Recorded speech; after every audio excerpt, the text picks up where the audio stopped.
ಓಂ ಪವಿತ್ರಂ ಚರಿತಂ ಯಸ್ಯಾಹ ಪವಿತ್ರಂ ಜೀವನಂ ತಥಾ ಪವಿತ್ರತಾ ಸ್ವರೂಪಿಣ್ಯೆ ತಸ್ಯೈ ಕುರ್ಮೋ ನಮೋ ನಮಃ.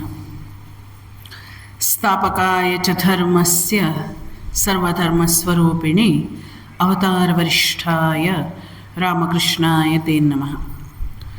ನಮಃ ಶ್ರೀಯತಿರಾಜಾಯ ವಿವೇಕಾನಂದಸೂರಯೇ ಸಚ್ಚಿತ್ಸುಖಸ್ವರೂಪಾಯ ಸ್ವಾಮಿನೇ ತಾಪಹಾರಿಣಿ.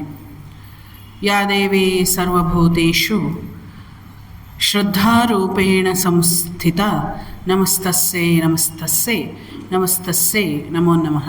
ದಿವ್ಯತ್ರಯರ ಪಾದಾರವಿಂದಗಳಲ್ಲಿ ವಂದಿಸುತ್ತಾ ಶ್ರೀಕೃಷ್ಣನ ಚರಣಗಳಿಗೆ ನಮಸ್ಕಾರಗಳನ್ನು ಸಲ್ಲಿಸುತ್ತಾ ಪೂಜ್ಯ ಮಾತಾಜಿಯವರಿಗೆ ನನ್ನ ಪ್ರಣಾಮಗಳನ್ನು ಸಲ್ಲಿಸ್ತಾ ನೆರೆದಿರುವಂತಹ ಎಲ್ಲ ಆತ್ಮೀಯ ತಾಯಂದಿರೇ, ಮಹನೀಯರೇ, ಇವತ್ತಿನ ಒಂದು ವಿಷಯ ಉದ್ಧವ ಗೀತೆ ಅನ್ನುವಂಥದ್ದು. ಉದ್ಧವ ನಾವು ನೋಡ್ತೇವೆ ಶ್ರೀಕೃಷ್ಣನ ಪರಮ ಭಕ್ತ ಸಖ ಅಂತಂದರೆ ಶ್ರೀಕೃಷ್ಣನನ್ನು ಬಿಟ್ಟು ಒಂದು ಕ್ಷಣವೂ ಕೂಡ ಇರೋದಿಲ್ಲ ಉದ್ಧವ. ಒಂದು ಸಮಯ ಬರ್ತದೆ ಯಾವಾಗ ಎಲ್ಲ ದೇವತೆಗಳು ಬಂದು ಶ್ರೀಕೃಷ್ಣ ಪರಮಾತ್ಮ ಶ್ರೀಕೃಷ್ಣನ ಅವತಾರ ಯಾವ ಒಂದು ಗಳಿಗೆಯಲ್ಲಿ ಆಯಿತು ಅಥವಾ ಯಾವುದಕ್ಕಾಗಿ ಆಗಿತ್ತು ಆ ಒಂದು ಅವತಾರದ ಉದ್ದೇಶ ಪೂರ್ಣವಾಗ್ತದೆ. ಆ ಸಮಯದಲ್ಲಿ ಎಲ್ಲ ದೇವಾನುದೇವತೆಗಳು ಬಂದು ಶ್ರೀಕೃಷ್ಣನನ್ನು ಪ್ರಾರ್ಥನೆ ಮಾಡ್ಕೊಳ್ತಾರೆ. ವೈಕುಂಠ ಖಾಲಿ ಆಗಿಬಿಟ್ಟಿದೆ, ಇನ್ನು ನಿನ್ನ ಸ್ವಧಾಮಕ್ಕೆ ನೀನು ವಾಪಸ್ ಹೋಗಿ ಅಲ್ಲಿಂದ ನಮ್ಮೆಲ್ಲರನ್ನು ಸಲಹುವಂಥ ಕಾರ್ಯವನ್ನು ಮಾಡಬೇಕು ಅಂತ ಹೇಳಿ ಪ್ರಾರ್ಥನೆ ಮಾಡಿಕೊಂಡಂಥ ಸಂದರ್ಭದಲ್ಲಿ ಏನಾಗ್ತದೆ, ಶ್ರೀಕೃಷ್ಣ ವಾಪಸ್ ತನ್ನ ಪರಮಧಾಮಕ್ಕೆ ನಾರಾಯಣ ವೈಕುಂಠಕ್ಕೆ ಹೋಗೋದಕ್ಕೆ ಸನ್ನದ್ಧನಾಗ್ತಾನೆ. ಅಷ್ಟರಲ್ಲಿ ಆ ಯದುವಂಶವು ಕೂಡ ತನ್ನ ಒಂದು ಮುಗಿಯುವಂಥ ಹಂತಕ್ಕೆ ಬಂದು ಬಿಟ್ಟಿರ್ತದೆ, ಕೊನೆಯನ್ನು ತಲುಪಿರ್ತದೆ. ದ್ವಾರಕೆಯನ್ನು ಇನ್ನೇನು ಸಮುದ್ರದೇವ ತನ್ನ ಒಂದು ಮಡಿಲಲ್ಲಿ ತಗೊಳ್ಳೋನಿರ್ತಾನೆ.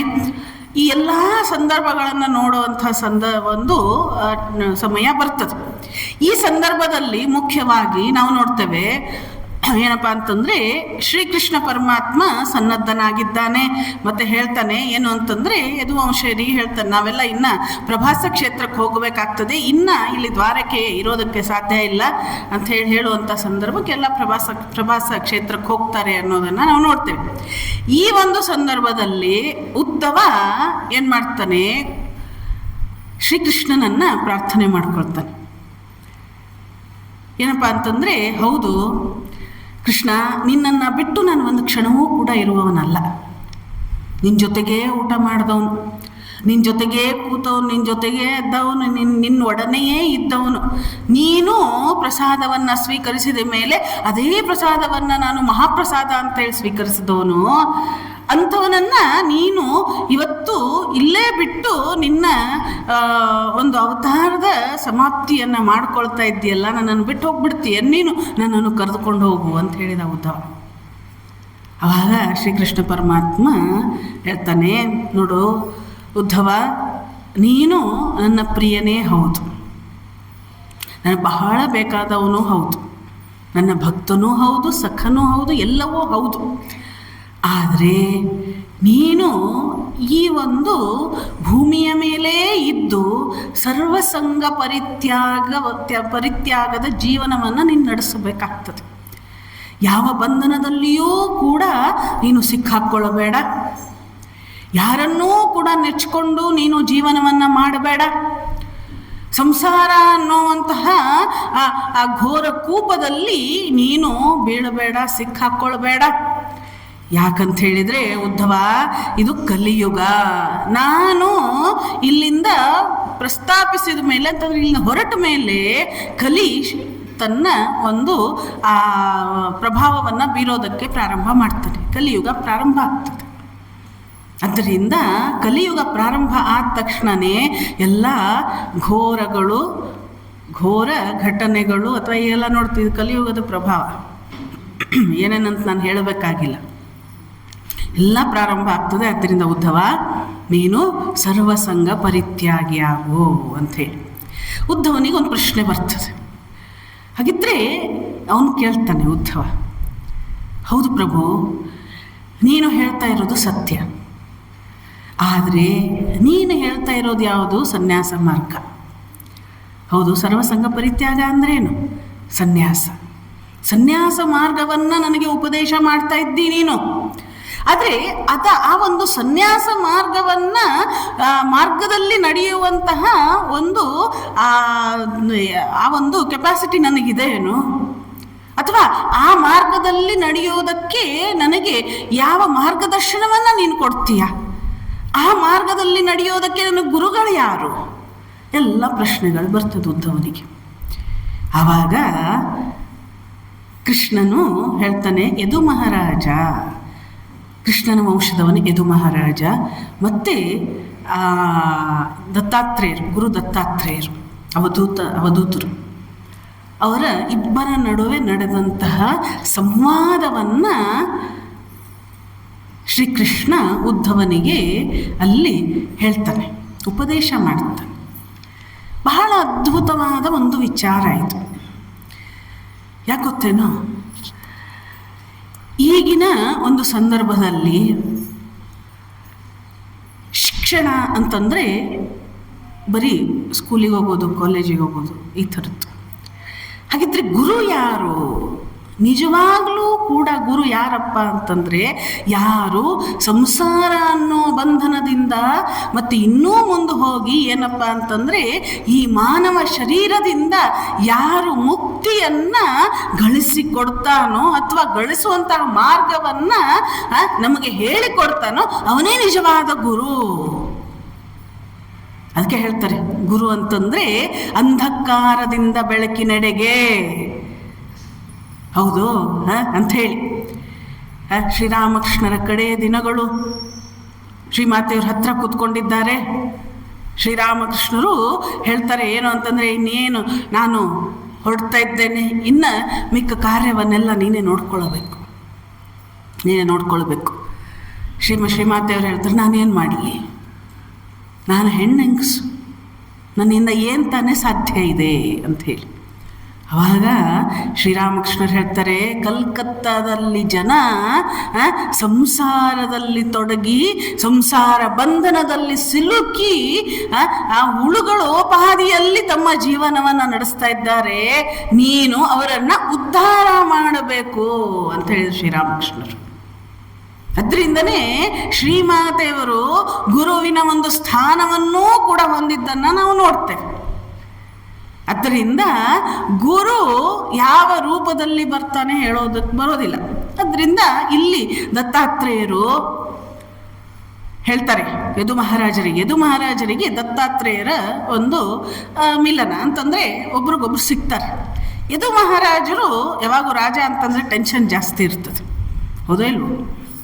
ಅವನಿಗನ್ನಿಸ್ತದೆ ಯದು ಮಹಾರಾಜರಿಗೆ ದತ್ತಾತ್ರೇಯರನ್ನು ನೋಡ್ತಾನೆ, ಆ ಒಂದು ವರ್ಚಸ್ಸು, ಬ್ರಹ್ಮಚರ್ಯದ ತೇಜಸ್ಸು, ಆಮೇಲೆ ಆ ದತ್ತಾತ್ರೇಯರನ್ನು ನೋಡಿದರೆ ಶಾಂತವಾಗಿದ್ದಾರೆ. ಯದು ಮಹಾರಾಜನಿಗೆ ಅನ್ನಿಸ್ತದೆ, ಓಹೋ ಹೀಗೂ ಇದೆ ಏನು, ಹೌದು ಹೀಗೂ ಇದೆ ಏನು ಅಂಥೇಳಿ ಆ ದತ್ತಾತ್ರೇಯರನ್ನು ಪ್ರಶ್ನೆ ಮಾಡ್ತಾನೆ ಯದು ಮಹಾರಾಜ. ಗುರುಗಳೇ, ನೀವು ಇಷ್ಟು ಎಲ್ಲಿ ಬೇಕೋ ಅಲ್ಲಿಗೆ ಹೋಗ್ತೀರಿ. ಬ್ರಹ್ಮಜ್ಞಾನಿಗಳು ಬಹಳಷ್ಟು ನಮಗೆ ಗೊತ್ತಾಗೋದಿಲ್ಲ, ಅವರು ಹೆಂಗೆ ಬೇಕೋ ಹಂಗಿರ್ತಾರೆ, ಆನಂದದಲ್ಲಿರ್ತಾರೆ. ಅದರಿಂದ ಯದು ಮಹಾರಾಜ ದತ್ತಾತ್ರೇಯರನ್ನು ಕೇಳ್ತಾನೆ, ನೀವು ಹಿಂಗೆಲ್ಲ ಇದ್ದೀರಲ್ಲ, ಆ ವರ್ಚಸ್ಸು, ಆ ಒಂದು ಏನಪ್ಪ ಶಾಂತತೆ, ನಿಮ್ಮನ್ನು ನೋಡಿದರೆ ನನಗೇನೋ ಶಾಂತಿ ಅನುಭವಕ್ಕೆ ಬರ್ತಾ ಇದೆ, ಇದು ಹೇಗಾಯಿತು, ಯಾರು ನಿಮ್ಮ ಗುರುಗಳು ಅಂತ ಕೇಳ್ತಾರೆ. ಆವಾಗ ದತ್ತಾತ್ರೇಯರು ಹೇಳ್ತಾರೆ, ನೋಡು ಮಹಾರಾಜ, ನನಗೊಬ್ಬರೇ ಗುರುಗಳಿಲ್ಲ, ಎಷ್ಟು ಜನ ಗುರುಗಳಿದ್ದಾರೆ? 24 ಜನ ಗುರುಗಳಿದ್ದಾರೆ. ಎಷ್ಟು ಜನ ಇದ್ದಾರೆ? 24 ಜನ. ಯಾರವರು? ನಾವು ನಮಗೂ ಅವರೆಲ್ಲ ಗುರುಗಳೇ ಇದ್ದಾರೆ. ಆದರೆ ದತ್ತಾತ್ರೇಯರು ಅವರಿಂದ ಕಲಿತರು, ನಾವು ಅವರಿಂದ ಏನೂ ಕಲಿಯೋದಕ್ಕೆ ಸಾಧ್ಯ ಆಗ್ತಾ ಇಲ್ಲ. ಅದೇ ವ್ಯತ್ಯಾಸ. ಏನಪ್ಪ ಅಂತಂದರೆ 24 ಗುರುಗಳು ಯಾರು ಅಂತಂದರೆ ಭೂಮಿ, ವಾಯು, ಆಕಾಶ, ಜಲ, ಅಗ್ನಿ, ಚಂದ್ರ, ಸೂರ್ಯ, ಪಾರಿವಾಳ, ಹೆಬ್ಬಾವು, ಸಮುದ್ರ, ಪತಂಗ, ದುಂಬಿ, ಜೇನುನೊಣ, ಆನೆ, ಜೇನು ತೆಗೆಯುವವನು, ಜಿಂಕೆ, ಮೀನು, ಮತ್ತು ಪಿಂಗಳೆ ಅನ್ನುವಂತಹ ವೇಷೆ, ಕುರುರ ಪಕ್ಷಿ, ಮಗು, ಕುಮಾರಿ, ಬಾಣವನ್ನು ತಯಾರಿಸುವವನು, ಸರ್ಪ, ಜೇಡರ ಹುಳು ಮತ್ತು ಭೃಂಗಕೀಟ. ಈ ಎಲ್ಲ 24 ಗುರುಗಳು. ಇವೆಲ್ಲ ಸಾಮಾನ್ಯವಾಗಿ ನಮಗೂ ಸಿಗ್ತವೆ. ಭೂಮಿ, ಆಕಾಶ, ಹೌದು, ಜಲ, ಅಗ್ನಿ, ಚಂದ್ರ, ಸೂರ್ಯ, ಪಾರಿವಾಳ, ಹೆಬ್ಬಾವು, ಸಮುದ್ರ, ಇನ್ನು ಹಲವಾರು, ಜೇನ್ನೋಣ ಅದೆಲ್ಲ ಹೇಳಿದ್ದಾರೆ. ಇವೆಲ್ಲ ನಮಗೆ ದಿನವೂ ಕೂಡ ಸಿಗ್ತದೆ. ಭೂಮಿ ಮೇಲೆ ನಡೆದಾಡ್ತೇವೆ. ವಾಯುವನ್ನು ನಾವು ಏನು ಮಾಡ್ತೇವೆ, ಉಸಿರಾಡ್ತೇವೆ. ಆಕಾಶವನ್ನು ದಿನವೂ ನೋಡ್ತೇವೆ. ಆದರೆ ನಮಗೆ ಇದೂ ಒಂದು ಗುರು ಆಗಬಲ್ಲದ್ದೇನೋ ಅನ್ನುವಂಥ ಯೋಚನೆ ಬರೋದಿಲ್ಲ. ದತ್ತಾತ್ರೇಯರಿಗೆ ಇವರೆಲ್ಲ ಗುರುಗಳು. ಹೇಗೆ ಗುರುಗಳು ಹೇಳ್ತಾರೆ ದತ್ತಾತ್ರೇಯರು? ಈ 24 ಜನ ಗುರುಗಳಿಂದ, 24 ಗುರುಗಳಿಂದ ಒಂದೊಂದು ಅಂಶವನ್ನು ನಾನು ಕಲಿತೆ. ಒಂದೊಂದು ಅಂಶವನ್ನು ನಾನು ಕಲಿತೆ. ಯಾವುದನ್ನ ಕಲಿತರು? ಹಾಗಿದ್ರೆ ನಾವು ನೋಡ್ತೇವೆ ಭೂಮಿ ಅಥವಾ ಪೃಥ್ವಿ. ಭೂಮಿಯಿಂದ ಕಲಿತದ್ದೇನೋ ದತ್ತಾತ್ರೇಯರು? ಸಹನೆ. ಸಹನೆ. ಮೊದಲ ಗುರು ಯಾರು? ನಾನು ನಿಂತಿರುವಂತಹ ನೆಲ ಅಂತ ಹೇಳ್ತಾರೆ, ಅಥವಾ ಪೃಥ್ವಿ. ನಾವೆಲ್ಲ ಏನು ಮಾಡ್ತೇವೆ, ಈ ಪೃಥ್ವಿಯನ್ನು ಕಾಲಿನಿಂದ ತುಳಿತೇವೆ, ಅದ್ರ ಮೇಲೆ ಓಡಾಡ್ತೇವೆ. ಹೌದು, ಆದರೂ ಅದು ಏನಾದರೂ ಸಹನೆಯನ್ನು ಕಳ್ಕೊಳ್ತದೇನು? ಒಂದು ದಿವಸ ಆದರೂ ಭೂಮಿ ತಾಯಿ ಅಂತಾಳೇನು, ನನ್ನ ಮೇಲೆ ನಡೆದಾಡಬೇಡ್ರಿ, ನನಗೆ ಭಾರ ಆಗ್ತದೆ. ಹೌದು, ನಾವು ನಡೆದಾಡೋದು ಭೂಮಿಯ ಮೇಲೆ, ನಾವು ಹುಟ್ಟೋದು ಭೂಮಿಯ ಮೇಲೆ. ಆಮೇಲೆ ಈ ಶರೀರ ಬಿಟ್ಟ ಮೇಲೆ, ಇಂದ್ರಿಂದ ಆತ್ಮ ಹೋದ ಮೇಲೆ, ಶರೀರ ಬಿಟ್ಟ ಮೇಲೆ ನಮ್ಮನ್ನು ಸ್ವೀಕರಿಸೋದು ಭೂಮಿ ತಾಯಿನೇ. ಆದರೆ ಒಂದು ದಿವಸ ಆದರೂ ತಾಯಿ ಹೇಳ್ತಾಳೆ, ಭೂಮಿ ತಾಯಿ, ಇಲ್ಲಪ್ಪ ನನಗೆ ಬಹಳ ಭಾರ ಆಗಿಬಿಟ್ಟಿದೆ, ನನ್ನಿಂದ ಏನು ಸಾಧ್ಯ ಇಲ್ಲ, ನನ್ನ ಮೇಲೆ ನಡೆದಾಡಬೇಡ್ರಿ ಅಂತ ಹೇಳ್ತಾಳೆ? ಹೇಳೋದಿಲ್ಲ. ಸಹನೆ. ಹೌದು, ಈಗಂತೂ ಈಗ ಕಲಿಯುಗ, ಕೃಷ್ಣ ಹೇಳ್ದಂಗೆ ಭೂಮಿ ತಾಯಿ ಮೇಲೆ ನಡೆದಾಡೋದಷ್ಟೇ ಅಲ್ಲ, ಭೂಮಿ ತಾಯಿಗೆ ನಾವು ಎಷ್ಟೊಂದು ಕಷ್ಟವನ್ನು ಕೊಡ್ತಾ ಇದ್ದೇವೆ. ಒಳಗೆ ಹುದುಗಿದಂತಹ ಏನೇನೋ ಈ ಬಳ್ಳಾರಿ ಆ ಕಡೆಗೆಲ್ಲ ಮೈನ್ಸ್ ಅಂತೇಳಿ, ಆದರೂ ಭೂಮಿ ತಾಯಿ ಸುಮ್ಮನೆ ಇದ್ದಾಳೆ. ಸಹನೆ. ಹಾಗಿದ್ರೆ ಇದೇ ರೀತಿ ಜ್ಞಾನಿಯೂ ತನಗೆ ಬೇರೆಯವರು ಎಷ್ಟೇ ಕಷ್ಟ ಕೊಟ್ಟರೂ ಅದೆಲ್ಲ ಪ್ರಾರಬ್ಧಾನುಸಾರ ಪ್ರಾಪ್ತವಾದುದಂಥೇಳಿ ತಿಳಿದು ತನ್ನ ಸ್ವರೂಪದಿಂದ ಕಿಂಚಿತ್ತೂ ಕೂಡ ವಿಚಲಿತನಾಗುವುದಿಲ್ಲ. ಹೌದು, ಇದನ್ನು ನಾನು ಪೃಥ್ವಿಯ ಕ್ಷಮಾಗುಣದಿಂದ ಕಲಿತೆ. ಮೊದಲಿಗೆ ಸಹನೆ. ಈಗೆಲ್ಲ ಏನಾಗ್ಬಿಟ್ಟಿದೆ, ಈಗಿನ ಒಂದು ವಾತಾವರಣ ಬರೋಣ. ಸಹನೆ. ಶ್ರೀಮಾತೆ ಶಾರದಾದೇವಿಯವರ ಜೀವನವೇ ಒಂದು ಅದಕ್ಕೆ ಉದಾಹರಣೆ. ಸಹನೆ. ಎಂಥೆಂಥವ್ರು ಬರ್ತಾ ಇದ್ರು ಶ್ರೀಮಾತೆ ಶಾರದಾದೇವಿಯವ್ರ ಕಡೆಗೆ. ಅಷ್ಟೇ ಸಹನಾ ಮೂರ್ತಿಯಾಗಿ ಅವರೆಲ್ಲರನ್ನೂ ಕೂಡ ತನ್ನ ತೆಕ್ಕೆಯಲ್ಲಿ ತಗೊಂಡಂತಹ ಮಹಾತಾಯಿ ಶ್ರೀಮಾತೆ ಶಾರದಾದೇವಿಯವರು. ಹೌದು, ಒಂದ್ಸರಿ ಏನಾಗ್ತದೆ, 3 ಜನ ಸ್ವಾಮೀಜಿಗಳು ಗಂಗೆ ದಡದಲ್ಲಿ ಕೂತ್ಕೊಂಡಿರ್ತಾರೆ. ಬ್ರಹ್ಮಾನಂದರು ನಿಮಗೆಲ್ಲ ಗೊತ್ತಿದೆ, ಯಾರ್ಯಾರು ಈ ಒಂದು ರಾಮಕೃಷ್ಣ ಸಂಪ್ರದಾಯದಲ್ಲಿ ಇದ್ದಿರೋ ಅಥವಾ ರಾಮಕೃಷ್ಣರ ಅಥವಾ 16 ಜನ ಶಿಷ್ಯರ ಪುಸ್ತಕವನ್ನು ಓದಿದ್ದೀರೋ, ಬ್ರಹ್ಮಾನಂದರು ಉನ್ನತವಾದ ಸಾಧಕರು, ಆಧ್ಯಾತ್ಮಿಕ ಸಾಧಕರು. ಆ ಸಾಧನೆಯಲ್ಲಿ ಎಷ್ಟು ಮುಂದುವರೆದಿದ್ರು ಅಂತಂದರೆ, ವಿವೇಕಾನಂದರ ಈಕ್ವಲೆಂಟ್ ಅವರು ಬ್ರಹ್ಮಾನಂದರು. ಅವರು ಮತ್ತಿನ್ನಿಬ್ಬರು ಸ್ವಾಮೀಜಿಯವರು, ಬಹುಶಃ ಪ್ರೇಮಾನಂದ ಮಹಾರಾಜರು ಇನ್ನೊಬ್ಬರು ಇದ್ದರು ಜೊತೆಗೆ, ಅಖಂಡಾನಂದರು ಇರ್ಬೋದು. ಆ 3 ಜನರು ಗಂಗೆಯ ದಡದಲ್ಲಿ ಕೂತ್ಕೊಂಡಿದ್ರು. ಅವ್ರ ಕಡೆಗೆ ಇಬ್ಬರು ವ್ಯಕ್ತಿಗಳು ಬ್ರಹ್ಮ ಇದು ಏನೋ ಮಂತ್ರೋಪದೇಶವನ್ನು ಪಡ್ಕೊಳ್ಳೋದಕ್ಕೆ ಬಂದರು, ಮಂತ್ರ ದೀಕ್ಷೆಯನ್ನು ಪಡ್ಕೊಳ್ಳೋದಕ್ಕೆ ಬಂದರು. ಬಂದಂಥ ಸಂದರ್ಭದಲ್ಲಿ ಅವ್ರಿಗೆ ಗೊತ್ತಾಗ್ಬಿಡ್ತು, ಈ ಮನುಷ್ಯನಿಗೆ ನಾನೇನಾದರೂ ಮಂತ್ರ ದೀಕ್ಷೆಯನ್ನು ಕೊಟ್ಟೆ ಅಂತಂದರೆ ಏನಾಗ್ಬಿಡ್ತದೆ, ನಾನು ತಡ್ಕೊಳ್ಳುವಂಥ ಶಕ್ತಿ ನನಗಿಲ್ಲ. ಯಾಕಂತ ಹೇಳಿದರೆ ಗುರು ಒಬ್ಬನೇ ನಮ್ಮ ಪಾಪಗಳನ್ನು ಸ್ವೀಕಾರ ಮಾಡುವಂಥವ್ನು. ಜಗತ್ತಿನಲ್ಲಿ ಯಾರೂ ಮಾಡೋದಿಲ್ಲ. ಯಾರು ಮಾಡ್ತಾರೇನು? ಕೇಳ್ರಿ ಸ್ವಲ್ಪ ಮನೆಗೆ ಹೋದ ಮೇಲೆ. ನಿಮ್ಮ ಮಕ್ಕಳಿಗೆ ಮತ್ತು ನಿಮ್ಮ ಮನೆಯವರಿಗೆಲ್ಲ ಪತಿ ಇದ್ದರೆ ಪತ್ನಿ ಕೇಳ್ರಿ, ಪತ್ನಿ ಇದ್ದರೆ ಪತಿ ಕೇಳ್ರಿ, ನನ್ನ ಸ್ವಲ್ಪ ಪಾಪದಲ್ಲಿ ನೀನು ಭಾಗಿ ಆಗ್ತೀಯೇನು? ಯಾರೂ ಆಗೋದಿಲ್ಲ. ಗುರು ಒಬ್ಬನೇ. ಅದರಿಂದ ನಿಷ್ಕಲ್ಮಶವಾದ ಒಂದು ಪ್ರೀತಿಯನ್ನು ಕೊಡಬಲ್ಲಂತಹ ಒಬ್ಬ ಜಗತ್ತಿನಲ್ಲಿರೋದಾದರೆ ಯಾರಪ್ಪ ಅಂತಂದರೆ ಗುರು ಮಾತ್ರ. ಅದರಿಂದ ಆ ಪಾಪವನ್ನು ಸ್ವೀಕಾರ ಮಾಡಿದರೆ ಬ್ರಹ್ಮಾನಂದರಿಗೆ ಗೊತ್ತಾಯಿತು, ಇನ್ನು ನನ್ನ ಕಡೆಯಿಂದ ಇವನ ಪಾಪಗಳನ್ನು ನಾನು ಜೀರ್ಣ ಮಾಡ್ಕೊಳ್ಳೋದಕ್ಕೆ ನನ್ನಿಂದ ಸಾಧ್ಯ ಇಲ್ಲ. ಅದರಿಂದ ನೀನೇನು ಮಾಡು, ಜಯರಾಮ್ ಬಾಟಿಗೆ ಹೋಗ್ಬಿಡು ಅಂತ ಹೇಳ್ಬಿಟ್ಟ. ಜಯರಾಮ್ ಬಾಟಿಗೆ ಹೋಗು, ಅಲ್ಲಿ ಶ್ರೀಮಾತೆಯವರು ಇರ್ತಾರೆ, ಅವರೇ ನಿನಗೆ ದೀಕ್ಷೆ ಕೊಡ್ತಾರೆ ಅಂತ ಹೇಳಿ ಬಂದ. ಜಯರಾಮ್ ಬಾಟಿಗೆ ಬಂದು ಶ್ರೀಮಾತೆಯವರ ಹತ್ರ ಗೋಗರಿತಾರೆ. ಏನು ಅಂತಂದರೆ, ಅಮ್ಮ ನಮಗೆ ಮಂತ್ರ ದೀಕ್ಷೆ ಬೇಕು. ಶ್ರೀಮಾತೆಯವರಿಗೂ ಗೊತ್ತಾಗ್ತದೆ, ಇವರು ಮಾಡಿದಂತಹ ಪಾಪಗಳು ಏನು ಕಡಿಮೆ ಇಲ್ಲ.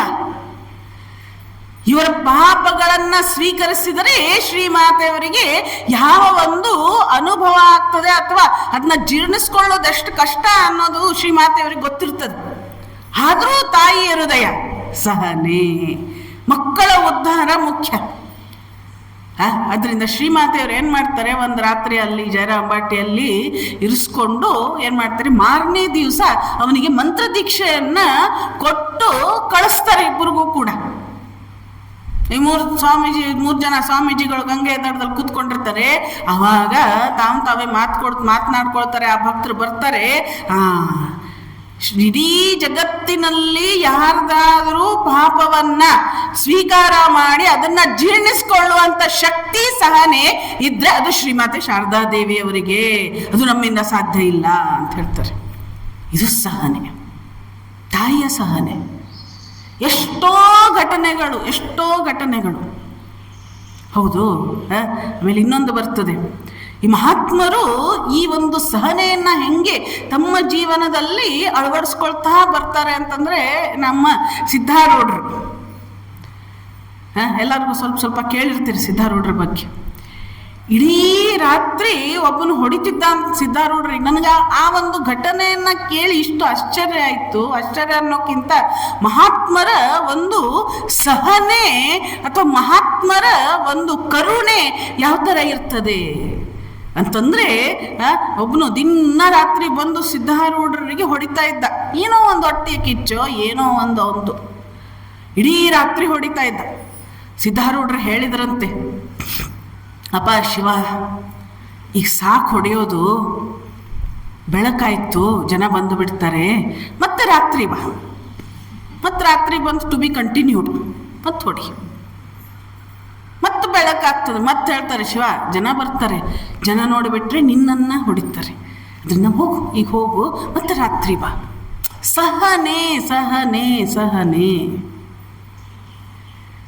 ಶ್ರೀರಾಮಕೃಷ್ಣರನ್ನೂ ಕೂಡ ದಕ್ಷಿಣೇಶ್ವರದಲ್ಲಿ ಇದ್ದಂತಹ ಸಂದರ್ಭದಲ್ಲಿ ಆ ಮಥುರ ಬಾಬುವಿಗೆ ಬಹಳಷ್ಟು ಆತ್ಮೀಯರಾಗಿದ್ದಾರೆ ಅನ್ನೋ ಒಂದು ಕಾರಣಕ್ಕೆ ಒಬ್ಬರು ಪೂಜಾರಿ ಸಿಕ್ಕಾಪಟ್ಟಿ ಹೊಡೆದ್ಬಿಡ್ತಾರೆ. ಒಂದು ಮಾತು ಶ್ರೀರಾಮಕೃಷ್ಣರು ಮಥುರಾನಾಥ ಬಾಬುವಿಗೆ ಹೇಳೋದಿಲ್ಲ. ಒಂದು ವೇಳೆ ಶ್ರೀರಾಮಕೃಷ್ಣರು ಮಥುರಾನಾಥ ಬಾಬುವಿಗೆ ಹೇಳಿಬಿಟ್ಟಿದ್ರೆ ಆ ಪೂಜಾರಿದು ಅಧೋಗತಿ. ಯೋಚನೆ ಮಾಡ್ರಿ, ಹೌದಾ ಇಲ್ವ? ಅದರಿಂದ ಏನಪ್ಪ ಅಂತಂದರೆ ಸಹನೆ ಸಹನೆ ಸಹನೆ.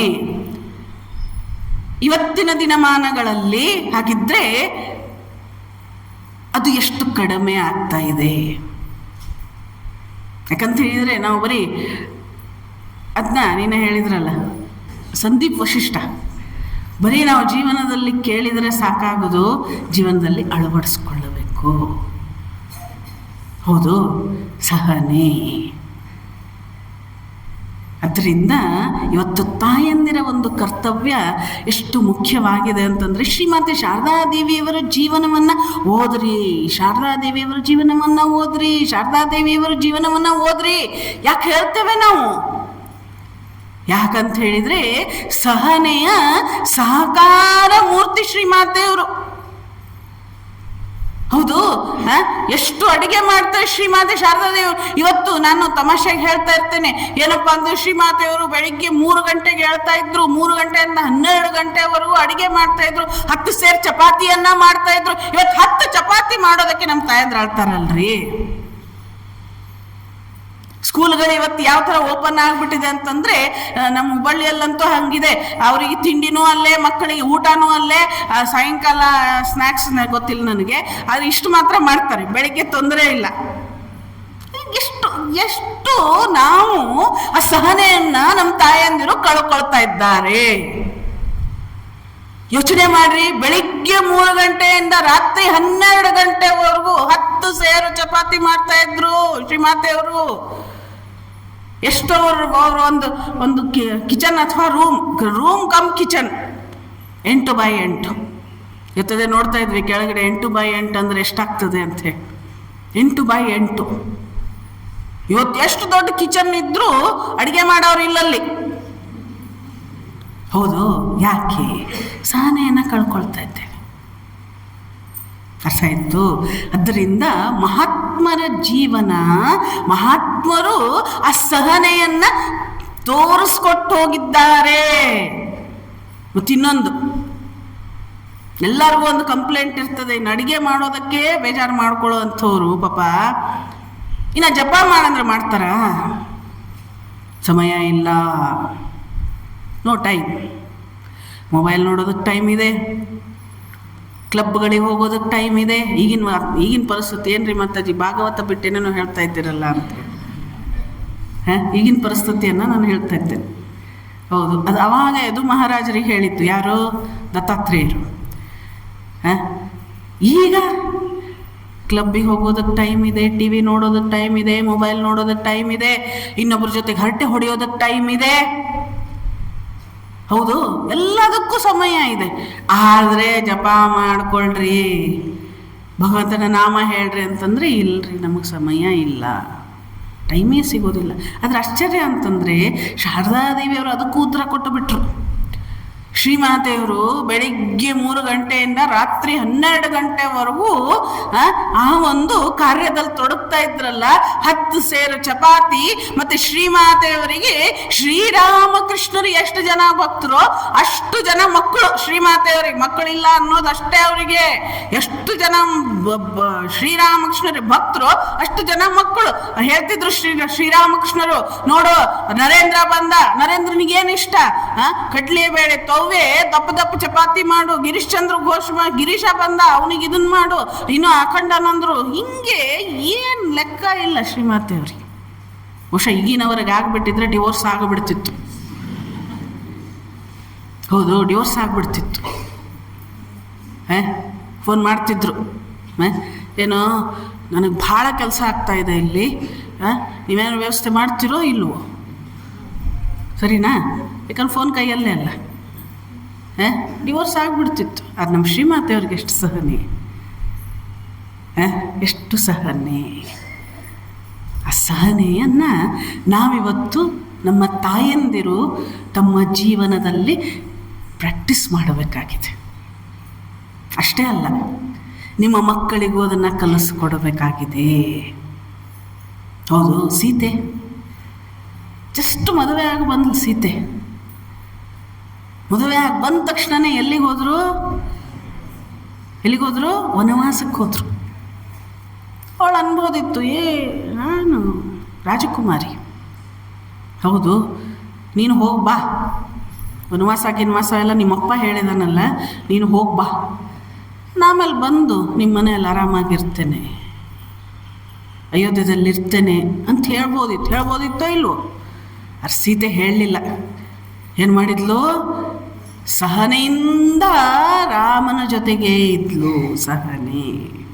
ಅದಕ್ಕೆ ಸ್ವಾಮೀಜಿ ಹೇಳಿದ್ದು, ಯಾವಾಗ ನಮ್ಮ ಸಮಾಜ ಸೀತೆ ಸಾವಿತ್ರಿಯರ ಒಂದು ಆದರ್ಶವನ್ನ ಮರಿತದೆಯೋ ಆವಾಗ ನಮ್ಮ ಧರ್ಮ ಅನ್ನುವಂಥದ್ದು ಅಲ್ಲಾಡೋದಕ್ಕೆ ಪ್ರಾರಂಭ ಆಗ್ತದೆ. ಸಮಾಜದ ಸುಸ್ಥಿತಿ ಹೋಗಿ ದುಸ್ಥಿತಿ ಆಗ್ತದೆ ಅನ್ನೋದನ್ನ ಹೇಳಿದ್ರು. ಎಷ್ಟು ಕರೆಕ್ಟ್ ಆಗಿದೆ ಇದು, ಹೌದಾ ಇಲ್ವೋ?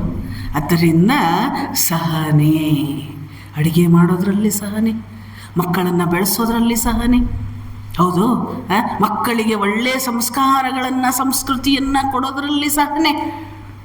ಹೌದು, ನಮ್ಮ ಮಕ್ಕಳಿಲ್ಲ ರೀ, ನಮ್ಮ ಮಕ್ಕಳದೆಲ್ಲ ಮದುವೆ ಆಗಿ ಹೋಗ್ಬಿಟ್ಟಿದೆ. ಮೊಮ್ಮಕ್ಕಳಿದ್ದಾರೋ ಇಲ್ಲವೋ? ಇದ್ದಾರ?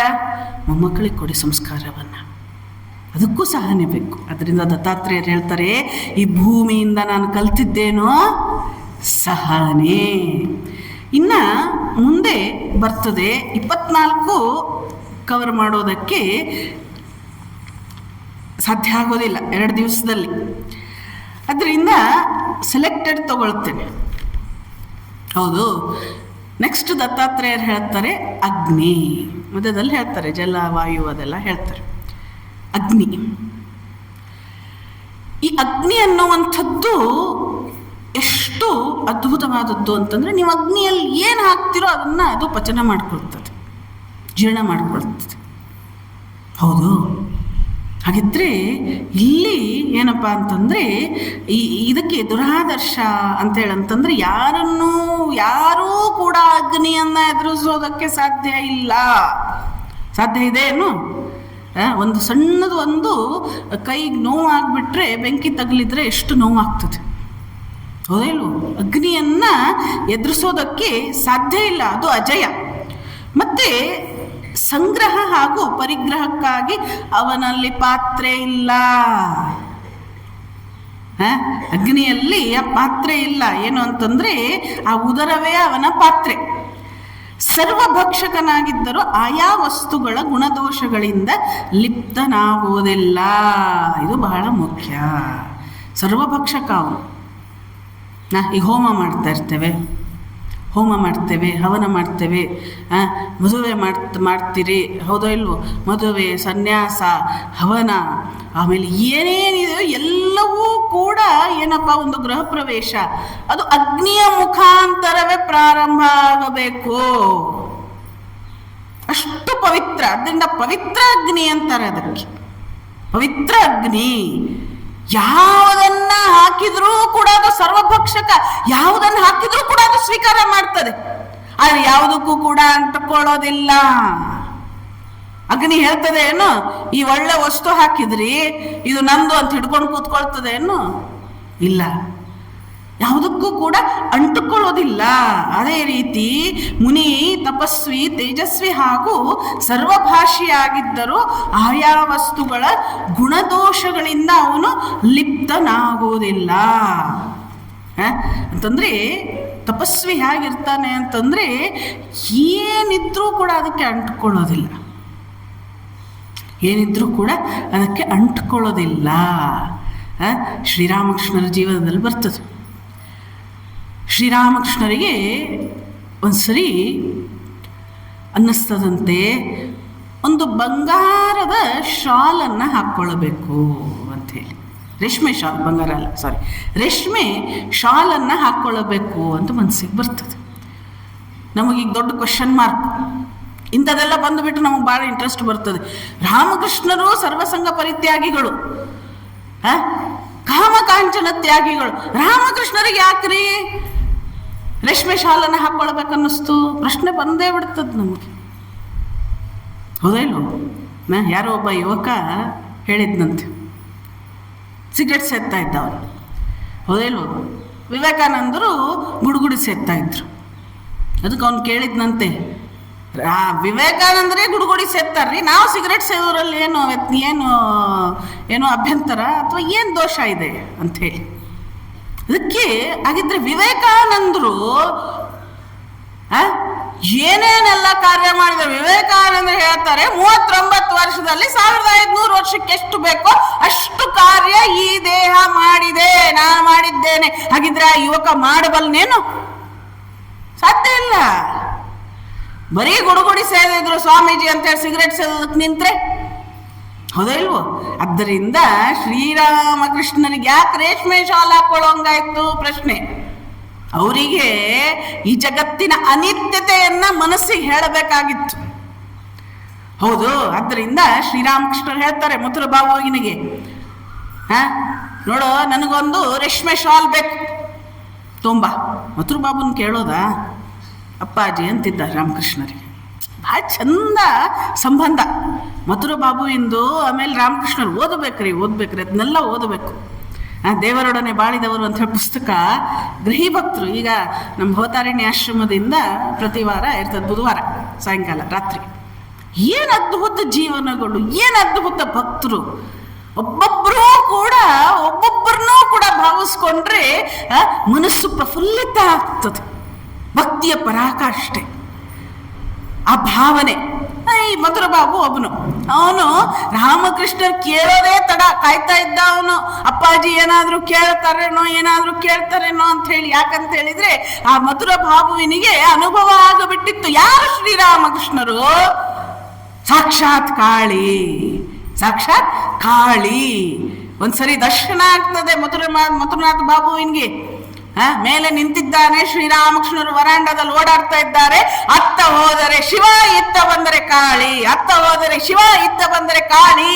ಇಬ್ಬರು ದರ್ಶನ ಆಗ್ತಾ ಇದೆ. ಅಂಥವನು ಶ್ರೀರಾಮಕೃಷ್ಣರು ಇನ್ನೇನು ಶಾಲ್ ಬೇಕು ಅನ್ನೋದೇ ತಡ ಶ್ರೀಮಂತ ಯಾರು ಮಥುರನಾಥ ಏನ್ ಮಾಡಿಬಿಟ್ಟ, ಒಂದು ಒಳ್ಳೆ ಶಾಲನ್ನ ತಂದು ಕೊಟ್ಟು ಬಿಟ್ಟ. ದುಬಾರಿ ಶಾಲದು. ಮಥುರನಾಥನ ಬಾಬುವನ್ನ ಕೇಳೋದಾ? ದುಬಾರಿಯಾದ ಶಾಲನ್ನ ತಂದು ಕೊಟ್ಟು ಬಿಟ್ಟ. ಶ್ರೀರಾಮಕೃಷ್ಣರನ್ನು ತೆಗೆದು ಏನ್ ಮಾಡಿದ್ರು, ಶಾಲನ್ನ ಹಾಕ್ಕೊಂಡು ಆ ಮನಸ್ಸಿಗೆ ಹೇಳಿದ್ರು ನೋಡು ಮನಸ್ಸೇ, ಇದು ರೇಷ್ಮೆ ಶಾಲ್, ಇದಕ್ಕೆ ರೇಷ್ಮೆ ಶಾಲ್ ಅಂತಾರೆ ಅಂಥೇಳಿ ಆ ಶಾಲನ್ನ ತೆಗೆದು ಕಾಲಲ್ಲಿ ಹಾಕಿ ತೊಳೆದು ಬಿಟ್ರು ಶ್ರೀರಾಮಕೃಷ್ಣರು. ಸಾಮಾನ್ಯರಾಗಿದ್ದರೆ ಅಪ್ಪ ರೇಷ್ಮೆ ಶಾಲು ಎಷ್ಟು ಕಾಸ್ಟ್ಲಿದಿದೆ ಅಲ್ಲ, ಯಾವಾಗಲಾದರೂ ಉಪಯೋಗ ಆದೀತು, ನನ್ನ ಮಗಳಿಗೋ ನನ್ನ ಮಗನಿಗೋ ನನ್ನ ಮೊಮ್ಮಗನಿಗೋ, ಸೊಸೆಗೆ ಅನ್ನೋದಿಲ್ಲ, ಅದನ್ನ ಇಡ್ತಾರೆ ಅಲ್ಲ, ಅದನ್ನ ನೀಟಾಗಿ ಇಟ್ಟಿರೋರು. ಸುಮ್ಮನೆ ತಮಾಷೆಗೆ ಹೇಳಿದ್ವಿ. ಆದರೆ ಶ್ರೀರಾಮಕೃಷ್ಣರು ಅದನ್ನ ಕಾಲಲ್ಲಿ ಹಾಕಿ ತುಳಿದು ಹೇಳಿದ್ರು, ಇದೇ ನೋಡು ರೇಷ್ಮೆ ಶಾಲ್ ಅಂದ್ರೆ ಇಷ್ಟೇ ಇದ್ರದ್ದು, ಅದಕ್ಕೆ ಅಂಟ್ಕೊಳ್ಳಿಲ್ಲ. ಹೌದು. ಅಲ್ಲಿ ಶ್ರೀರಾಮಕೃಷ್ಣರು ಯಾವುದಕ್ಕೂ ಕೂಡ ಮಹಾತ್ಮರು ಅಂಟುಕೊಳ್ಳೋದಿಲ್ಲ. ಹೌದು, ಯಾವುದಕ್ಕೂ ಕೂಡ ಅಂಟುಕೊಳ್ಳೋದಿಲ್ಲ. ಸನ್ಯಾಸಿಗಳು ಹೇಗೆ ನಮ್ಮ ರಾಮಕೃಷ್ಣ ಸಂಪ್ರದಾಯದಲ್ಲಿ ಹೇಗಿರ್ತದೆ ಅಂತಂದರೆ, ನೀವೆಲ್ಲ ಅನ್ಕೊಳ್ಳೋ ಇಷ್ಟೆಲ್ಲ ಆಶ್ರಮ ಎದಕ್ಕೆ ಬೇಕು, ಈ ಗಾಡಿಗಳಲ್ಲಿ ಓಡಾಡ್ತೀವಿ ನಾವು ಎದಕ್ಕೆ ಬೇಕು, ಇದೆದಕ್ಕೆ ಬೇಕು ಅಂತ ಪ್ರಶ್ನೆ ಬರ್ತದೆ. ಇವತ್ತೇ ನೀವಿಲ್ಲಿಂದ ಹೊರಡ್ರಿ ಅಂತಂದ್ರೆ ಎಲ್ಲ ಬಿಟ್ಕೊಟ್ಟು ಹೊರಟೇ ಬಿಡ್ತಾರೆ ಸನ್ಯಾಸಿಗಳು. ನಾವು ಹೊರಟೇ ಬಿಡ್ತೇವೆ, ನಮಗೇನು. ಹೌದಾ ಇಲ್ವೋ? ಒಬ್ಬರು ಗೃಹಸ್ಥರು ಬಂದ್ರಂತೆ, ರಾಘವೇಶಾನಂದಜಿಯವರು ಹೇಳಿದಂಥದ್ದು. ಗೃಹಸ್ಥರು ಅವ್ರ ಕಡೆ ಬಂದ್ರಂತೆ. ಇನ್ನು ವ್ಯತ್ಯಾಸ ಏನು? ನೀವು ಗಾಡಿ ಇಟ್ಕೊಂಡಿರಿ, ನಾವು ಗಾಡಿ ಇಟ್ಕೊಳ್ತೇವೆ, ನಾವು ಮನೆ ಕಟ್ಕೊಳ್ತೇವೆ, ನೀವು ಮಠ ಕಟ್ಕೊಳ್ತೀರಿ. ಹೌದು, ಕೇಳಿದ್ದವರು. ನಾನು ಬೆಳಿಗ್ಗೆ ಹೇಳ್ತೇನೆ ಸ್ವಾಮೀಜಿ, ನೀವು ಬೆಳಿಗ್ಗೆ ಹೇಳ್ತೀರಿ. ನಾನು ಪ್ರೇಯರಿಗೆ ಬರ್ತೇನೆ, ನೀವು ಪ್ರೇಯರಿಗೆ ಬರ್ತೀರಿ. ನಾನು 8:30 ತಿಂಡಿ ತಿಂತೇನೆ, ನೀವು 8:30 ತಿಂಡಿ ತಿಂತೀರಿ. ಹೌದು. ನಾನು 1:15 ಊಟ ಮಾಡ್ತೇನೆ, ನೀವು 1:15 ಊಟ ಮಾಡ್ತೀರಿ. ನಾನು ಪೂಜೆ ಮಾಡ್ತೇನೆ, ನೀವು ಪೂಜೆ ಮಾಡ್ತೀರಿ. ಹಿಂಗೆ ಹೇಳ್ತಾ ಹೋದ್ರು ಅವರು. ಪ್ರೇಯರಿಗೆ ಬರ್ತೇನೆ, ನೀವು ಬರ್ತೀರಿ, ರಾತ್ರಿ ಒಳಗು ಎಲ್ಲ ಹೇಳಿದ್ರು. ಏನು ವ್ಯತ್ಯಾಸ ಸ್ವಾಮೀಜಿ? ನಿಮಗೂ ಏನು ವ್ಯತ್ಯಾಸ ಇಲ್ಲ. ನೀವು ಈ ಬಟ್ಟೆ ಹಾಕ್ಕೊಂಡಿದ್ದೀರಿ, ನಾವು ಈ ಬಟ್ಟೆ ಹಾಕ್ಕೊಂಡಿದ್ದೇವೆ ಅಂತ ಹೇಳಿ. ಅದಕ್ಕೆ ಸ್ವಾಮೀಜಿಯವ್ರು ಕೇಳಿದ್ರಂತೆ, ಕರೆಕ್ಟ್ ನೀವು ಹೇಳೋದು. ಇವತ್ತೇ ಬೇಲೂರು ಮಠದಿಂದ ನನಗೊಂದು ಲೆಟ್ರ್ ಬರ್ತದೆ ಅಂತ ಇಟ್ಕೊಳ್ರಿ. ನೀವು ಇಲ್ಲಿಗೆ ಹೋಗಬೇಕು, ಬೇರೆ ಕಡೆ ಟ್ರಾನ್ಸ್ಫರ್ ಆಗಿಬಿಡ್ತು, ನಾನು ಹೋಗಬೇಕು. ನಾನು ಎಲ್ಲ ಬಿಟ್ಟು ಹೋಗ್ಬಿಡ್ತೇನೆ ನಾನು. ನೀವು ಬರಬಲ್ಲಿರೇನೋ? ಸಾಧ್ಯ ಇಲ್ಲ. ಅಷ್ಟೇ ವ್ಯತ್ಯಾಸ. ಇದು ಸಂಸಾರಸ್ಥರಿಗೂ ಸನ್ಯಾಸಿಗೂ ಇರೋ ವ್ಯತ್ಯಾಸ. ಸನ್ಯಾಸಿ ಯಾವುದಕ್ಕೂ ಬಂದಿತನಲ್ಲ, ಸಂಸಾರಕ್ಕೆ ಬಂದಿತನು. ಆದರೂ ಕೂಡ ಶ್ರೀರಾಮಕೃಷ್ಣರು ಮದುವೆ ಯಾಕೆ ಮಾಡ್ಕೊಂಡ್ರು ಗೊತ್ತೇನು? ಪುರುಷೋತ್ತಮಾನಂದಜಿಯವ್ರು ಭಾಳ ಚಂದ ಬರೀತಾರೆ. ಅಂತಿದ್ರಂತೆ ಜನ, ಆ ಸನ್ಯಾಸಿಗೆ ಏನು ಗೊತ್ತು ಸಂಸಾರಸ್ಥರ ಕಷ್ಟ ಅಂತ ನಮಗೂ ಅಂತಾರೆ. ಹೌದು, ನಮ್ಮ ಕಷ್ಟ ನಿಮಗೇನು ಗೊತ್ತಾಗ್ಬೇಕು ಬಿಡ್ರಿ ಅಂತಾರೆ. ಹೌದಾ ಇಲ್ವೋ? ಅವ್ರು ಏನು ಅಂತ ಹೇಳ್ತಾ ಇದ್ರು. ಅದಕ್ಕೆ ಶ್ರೀರಾಮಕೃಷ್ಣರು ಜಗತ್ತಿಗೆ ತೋರಿಸಿದ್ದೇನಪ್ಪ ಅಂತಂದ್ರೆ, ಮದುವೆ ಆದರೂ ಕೂಡ, ಪತ್ನಿಯ ಜೊತೆಗೆ ಜೀವನವನ್ನ ಮಾಡಿದರೂ ಕೂಡ ಆ ಸಂಸಾರಕ್ಕೆ ಅಂಟುಕೊಳ್ಳದೆ ಯಾವ ತರ ಒಂದು ಅದ್ಭುತವಾದ ಒಂದು ಬ್ರಹ್ಮಚರ್ಯ ಜೀವನವನ್ನ ನಡೆಸ್ಕೊಂಡು ಹೋಗಬಹುದು ಅನ್ನೋದನ್ನ ತೋರ್ಸೋದಕ್ಕೆ ಶ್ರೀರಾಮಕೃಷ್ಣರು ಮದುವೆ ಆದರು. ಹೌದು, ಆದ್ದರಿಂದ ಮದುವೆ ಆದ್ರೂ ಚಿಂತೆ ಇಲ್ಲ, ಮಾನಸಿಕ ವೈರಾಗ್ಯ ಅಂತ ಹೇಳಿ ಶ್ರೀರಾಮಕೃಷ್ಣರು. ಈ ಮನಸ್ಸು ಯಾವಾಗ್ಲೂ ಹೇಳ್ತಾ ಇರ್ತದೆ, ಇದು ನಂದು, ಇದು ನಂದು, ಇದು ನಂದು ಅಂತೇಳಿ ಏನು ಹೇಳ್ತಾ ಇರ್ತದೆ? ಇದು ನಂದು. ಹೌದು, ನಾನು ನಾನು ನಾನು ಶ್ರೀರಾಮಕೃಷ್ಣ ಹೇಳ್ತಾರೆ, ನಾನು ನಾನು ನಾನು ಅಲ್ಲ, ನೀನು ನೀನು ನೀನು. ನೀನು ಅಂದ್ರೆ ಯಾರು? ಭಗವಂತ. ಅರ್ಥ ಆಯ್ತು? ಸಂಸಾರದಲ್ಲಿದ್ರೂ ಕೂಡ ಅದಕ್ಕೆ ಅಂಟುಕೊಳ್ಳದೆ ಇರುವಂಥದ್ದು. ಅರ್ಥ ಆಯ್ತು? ಅದರಿಂದ ಸಂಗ್ರಹ ಮತ್ತು ಪರಿಗ್ರಹಗಳಿಂದ ದೂರವಿರಬೇಕು. ಅಗ್ನಿಯು ಕೆಲವೆಡೆ ಪ್ರಕಟವಾಗಿದ್ದು ಕೆಲವೆಡೆ ಅಪ್ರಕಟವಾಗಿರುತ್ತದೆ, ಹಾಗೂ ಅದರ ಉಪಾಸನೆಯು ಮಾಡಲಾಗುತ್ತದೆ. ಪ್ರಕಟವಾಗಿದ್ರೂ ಅಪ್ರಕಟವಾಗ್ತದೆ. ನಮ್ಮೊಳಗಡೆ ಅಗ್ನಿ ಇದೆ. ಯಾರು ಆಯುರ್ವೇದಿಕ್ ಲೆಕ್ಚರರ್ಸ್ ಇದ್ದಾರೋ ಅವ್ರಿಗೆ ಕೇಳ್ರಿ, ಸ್ಟೂಡೆಂಟ್ಸ್ ಇದ್ದಾರೋ ಅವ್ರಿಗೆ ಕೇಳ್ರಿ. ಜಠರಾಗ್ನಿ ಅಂತ ಬರ್ತದೆ, ಇನ್ನೂ ಏನೇನೋ ಎಲ್ಲ ಬರ್ತದೆ ಒಳಗಡೆ. ನಮ್ಮ ಒಳಗಡೆ ಅಗ್ನಿ ಇದೆ, ಅದು ಪ್ರಕಟ ಆಗೋದಿಲ್ಲ, ತನ್ನ ಕಾರ್ಯವನ್ನು ತಾನು ಮಾಡ್ತಾ ಇರ್ತದೆ. ಹಾಗೆ ಮನುಷ್ಯ ಹೇಗಿರಬೇಕು ಅಂತಂದ್ರೆ, ತಾನು ಮಾಡಿದ್ದನ್ನ ತಾನು ಹೇಳ್ಕೊಳ್ಬಾರ್ದು, ತಾನು ಮಾಡಿದ್ದನ್ನ ತಾನು ಹೇಳ್ಕೊಳ್ಬಾರ್ದು. ಆವಾಗ ಏನಾಗ್ತದೆ? ಅದು ಭಗವಂತನಿಗೆ ತಲುಪ್ತದೆ, ಭಗವಂತನಿಗೆ ತಲುಪ್ತದೆ. ನಾವು ಆಶ್ರಮವನ್ನು ಕಟ್ಟುವಂಥ ಸಂದರ್ಭದಲ್ಲಿ ಒಬ್ಬರು ಬಂದರು. ನಾವು ಆ ಕೊಠಡಿಗಳಿಗೆ ಹೆಸರುಗಳನ್ನು ಹಾಕ್ತಾಯಿದ್ವಿ. ಸುಮ್ಮನೆ ಒಂದು ಉದಾಹರಣೆ ನಿಮಗೆ, ನಮಗೆ ಅನುಭವ ಆಗಿತ್ತು. ಅವರಂದರು, ಅವರು ಶ್ರೀಮತಿಯವ್ರು ತೀರ್ಕೊಂಡ್ಬಿಟ್ಟಿದ್ರು, ಹೋಗ್ಬಿಟ್ಟಿದ್ರು. ಅವ್ರ ಫೋಟೋವನ್ನು ಹಾಕಬೇಕು ಅಂದರೆ ಮನುಷ್ಯನಿಗೆ ಆ ಫೋಟೋ ಹಾಕೋದು ಒಂದು ಹುಚ್ಚು, ಹೆಸರು ಹಾಕಿಸ್ಕೊಳ್ಳೋದು ಒಂದು ಹುಚ್ಚು. ಹೌದು, ನಾನು ಮಾಡಿದ್ದೇನೆ, ಎಲ್ಲರೂ ನನ್ನನ್ನು ಹೊಗಳಬೇಕು, ನನ್ನನ್ನು ಏನಪ್ಪ ಅಂತಂದರೆ ನಾನಿಷ್ಟೆಲ್ಲ ಮಾಡಿದ್ದೇನೆ, ಜನ ನನ್ನನ್ನು ಹೊಗಳಬೇಕು ಅಂತ ಹೇಳಿ ಮನಸ್ಸಿಗೆ ಬರ್ತದೆ. ಹೊಗಳಿದ್ರೆ ಏರು ಬಿಡುತ್ತೇವೆ, ತೆಗಳಿದ್ರೆ ಕುಗ್ಗಿ ಬಿಡ್ತೇವೆ ಅಲ್ಲ. ಅದಕ್ಕೆ ಫೋಟೋ ಹಾಕಬೇಕು ಅಂದರು. ನಾನಂದರೆ ನಾವು ಹಾಕೋದಿಲ್ಲ. ನೀವು ಸೇವೆ ಮಾಡೋದಾದ್ರೆ ಮಾಡಿರಿ, ಹೆಸರು ಹಾಕ್ತೇವೆ, ತೊಂದರೆ ಇಲ್ಲ, ಆದರೆ ಫೋಟೋ ಹಾಕೋದಿಲ್ಲ ಅಂಥೇಳಿ. ನಾವು ರಾಮಕೃಷ್ಣ ಸಂಪ್ರದಾಯದಲ್ಲಿ ನಾವು ಫೋಟೋ ಹಾಕೋದು 3 ಜನರದ್ದು ಬಿಟ್ಟರೆ 16 ಜನರದ್ದು. ಮತ್ಯಾವ ವ್ಯಕ್ತಿ ಪೂಜೆ ಗೋಜಿಗೆ ಹೋಗೋದಿಲ್ಲ, ವ್ಯಕ್ತಿಗಳ ಫೋಟೋನೂ ಹಾಕೋದಿಲ್ಲ ಅಂತ ಹೇಳಿದಂಥ ಸಂದರ್ಭದಲ್ಲಿ ಅವರಿಗೆ ಅದು ಮನವರಿಕೆ ಆಯಿತು, ಮುಂದೆ ಕಾರ್ಯ ಆಯಿತು ಅಂತ ಇಟ್ಕೊಳ್ಳಿ. ಆದರೆ ಅಗ್ನಿ ಇದೆಯಲ್ಲ, ಅದು ನಮಗೆ ಏನನ್ನ ಕಲಿಸ್ತದೆ ಅಂತಂದರೆ, ಅದು ಎಷ್ಟೇ ಅದು ಕಾರ್ಯವನ್ನ ಮಾಡಿದರೂ ಕೂಡ ಅದು ತನ್ನನ್ನ ತಾನು ಪ್ರಕಟಗೊಳಿಸೋದಿಲ್ಲ. ಒಂದೊಂದು ಕಡೆಗೆ ಅದು ಹೇಳ್ತದೇನು, ನಾನು ಕಾರ್ಯ ಮಾಡಿದೆ ಅಂತ ಹೇಳ್ತದೇನು? ಹೇಳೋದಿಲ್ಲ.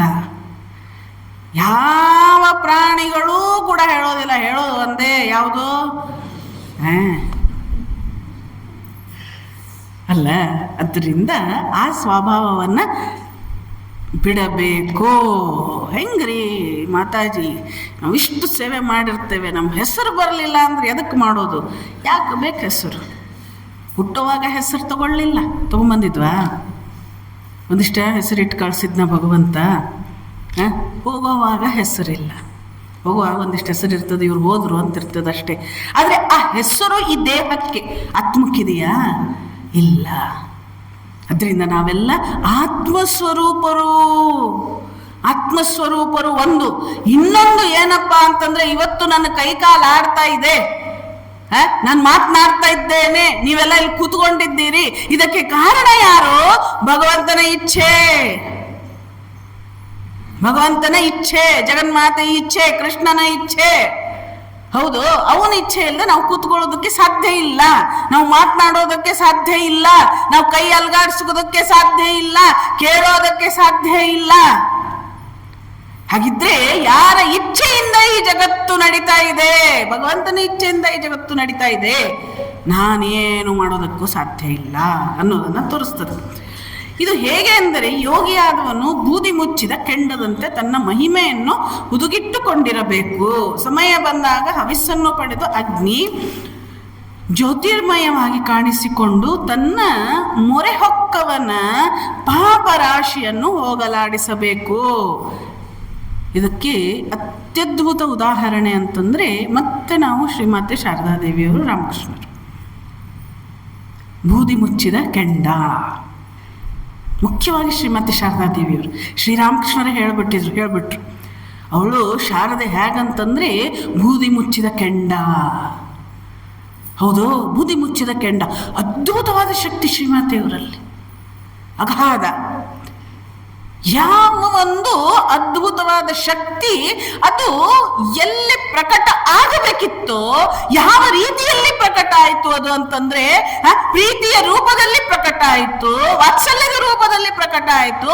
ಯಾರ್ಯಾರು ಕಷ್ಟದಲ್ಲಿ ಇದ್ದವರು ಬಂದು ಶ್ರೀಮಾತೆಯವರ ಹತ್ರ ತಮ್ಮ ದುಃಖವನ್ನ ಹೇಳಿಕೊಂಡ್ರು, ಅವರ ದುಃಖದಲ್ಲಿ ಸಹಭಾಗಿಯಾಗಿ ಶ್ರೀಮಾತೆ ಶಾರದಾದೇವಿಯವರು ಒಂದಾಗಿ ಅವರ ಕಷ್ಟದಲ್ಲಿ ನೆರವಾದರಲ್ಲ, ಅವರ ಕಷ್ಟಗಳನ್ನ ಹೋಗಲಾಡಿಸುವಲ್ಲಿ ಅವರು ನೆರವಾದರಲ್ಲ.